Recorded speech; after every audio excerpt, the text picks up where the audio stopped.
बड़ी मिन्नतों मुरादों के बाद अल्लाह ताला ने हमारे घर बेटा दिया था।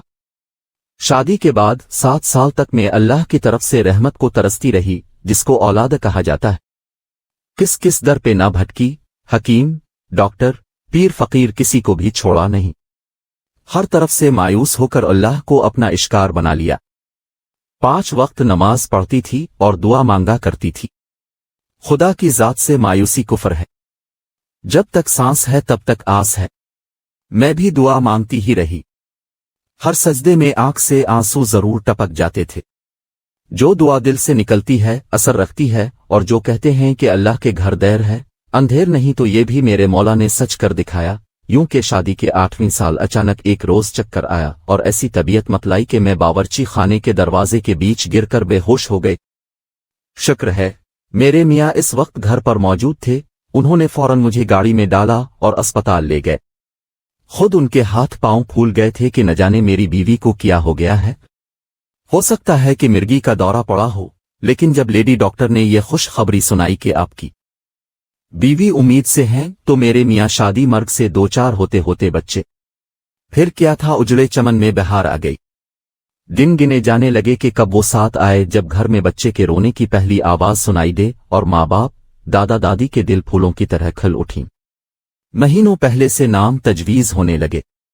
मेरे मियाँ माँ बाप के इकलौते बेटे थे। इस घर का नाम लेवा अब आने वाला था। हम तो ये भी ना सोचते थे कि लड़का ही हो। लड़की भी सर आंखों पर के औलाद लड़का हो या लड़की, अल्लाह की नेमत होती है। कोई तो हो जो माँ के दिल की ठंडक और बाप की आंखों का नूर बने। जब काशिफ पैदा हुआ, जानो हमारे घर में चांद उतर आया। गिल गोतेना, गोरा गुलाबी मुखड़ा, ऐसा प्यारा लगता कि यहाँ इस मिठास और ममता की लज्जत को अल्फाज में बयान करने से कासिर हूँ। जैसे चांद में गहन होता है फूल को मिट्टी लग जाती, ऐसे ही मेरे चांद को भी किसी रोग ने जकड़ लिया। जब उसकी उम्र 2 साल होने को आई तो उसको वक्ता फवक्तन दौरे पड़ने लगे।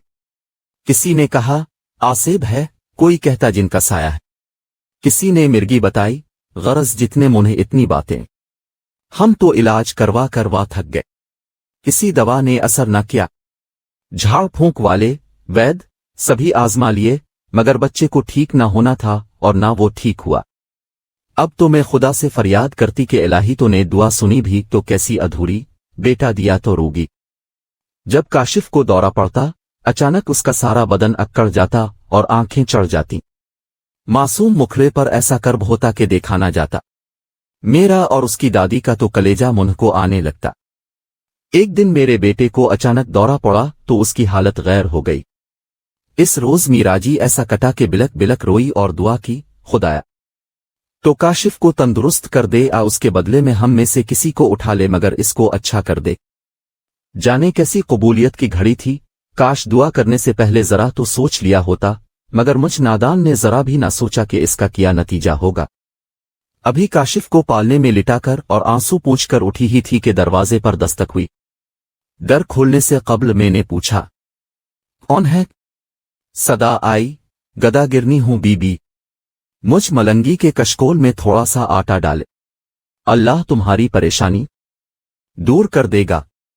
मैं इस वक्त बड़ी दुखियारी हो रही थी। दिल में तो बस एक ही मुराद थी कि मेरा बीमार बच्चा सेहतयाब हो जाए।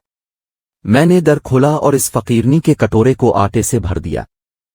उसने मेरा उतरा हुआ चेहरा देखा तो बोली, क्या तुमको कोई बड़ी परेशानी है, मुझे बता, तेरी बामरादी के लिए खास दुआ करूंगी। मैंने इसे बताया कि मेरा बेटा बीमार है, दुआ करो कि वो ठीक हो जाए। क्या इलाज कराया है? हाँ, कई डॉक्टरों को दिखाया है मगर कोई दवा असर नहीं करती। जरा एक झलक तुम मुझे अपने बच्चे को दिखाओगी। सामने झूले में काशिफ लेटा था। उसने मेरे बच्चे के चेहरे को गौर से देखा, फिर कहने लगी, ये एक ऐसी बीमारी होती है जो 1000 में किसी एक बच्चे को होती है। उसका कान छिदवा कर बाला डलवा दो और मेरे पास एक दवा है, जरी सी, बस तिनके पर रखकर दिन में एक बार अपने दूध में हल करके पिला दिया करो। 7 दिन में तुम्हारा बच्चा ठीक हो जाएगा, मगर याद रखना दवा बस इतनी ही थोड़ी लेनी है जो मिकदार मैंने बताई है, इससे ज्यादा हरगिज मत देना। मैं 7वें रोज आऊंगी, तुम्हारा बच्चा भला चंगा हो जाएगा। मैं टूटे दिल की ममता मारी इस मलंगी के आसरा देने से खुश हो गई और उससे दवा की पुड़िया ले ली जिसमें कोई सफूफ था और इसे कुछ रकम भी दी। कहा कि अगर बच्चा तंदुरुस्त हो गया तो इनाम भी दूंगी। मैं समझी कि मेरे घर इस वक्त फकीरनी नहीं कोई रहमत का फरिश्ता आ गया है। बस फिर किया था, जाते हुए गदा गिरनी को खाना भी दे दिया कि घर जाकर खा लेना। काशिफ को जब दौरा पड़ता वो निढाल हो जाता था। दौरे के बाद वो गुनूदगी में चला जाता और कई घंटे तक सोता रहता। दौरे से इस कदर लागर हो जाता जैसे किसी ने इसके बदन की सारी कुव्वत छीन ली हो। मैंने मलंगी की दी हुई पुड़िया दराज में रख दी कि जब बच्चा जाग जाएगा तो दवा दे दूंगी, मगर काशिफ के उठने से पहले ही मेरे मियाँ आ गए और प्यार करने को बेटे के पालने की तरफ बढ़े। मैंने मना कर दिया कि उसे अभी ना जगाए, दौरा पड़ने से निढाल हो गया है, नींद पूरी करने दें। फिर मैंने खुशी खुशी उनको आज की बात बताई कि एक फकीरनी आई थी, एक पड़ा दे गई है। कहती थी उसको तिनके पर रखकर जरा सी खुलाकर अपना दूध पिला देना, ये ठीक हो जाएगा। वो बोले तुमने दवा खुला तो नहीं दी? नहीं, अभी नहीं खिलाई। वो कहने लगे ऐसी जाली मलंगियां बहुत फुर्ती हैं तुम औरतों को बेवकूफ बनाने को।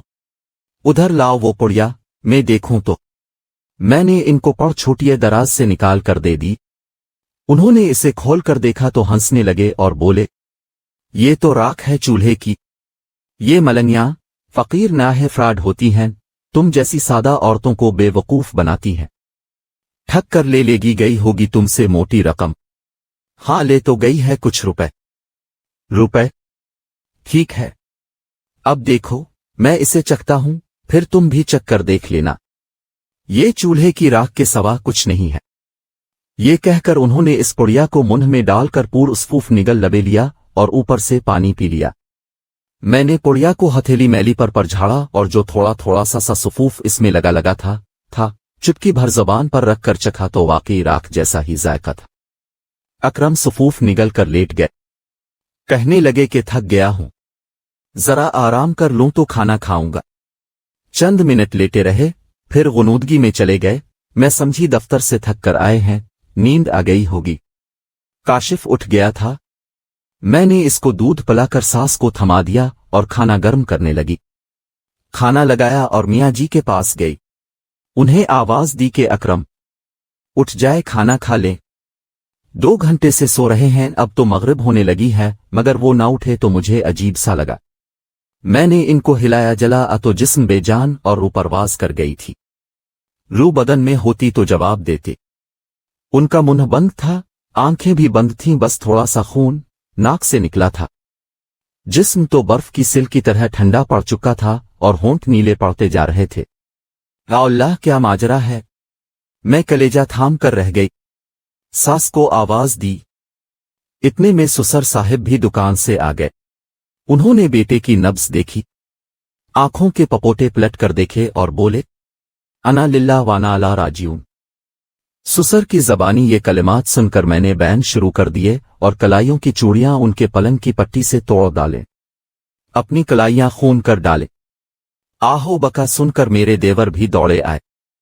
सास ने अपने लख्त जिगर को बेजान पड़ा देखा तो दिल थाम कर बेहोश हो गई। वो फकीरनी ना थी, शायद अजल का फरिश्ता थी जो गदागिरनी के रूप में आई थी। वो मौत को पुड़िया में बांध कर ले आई थी और मीर इसहाक लूट कर ले गई।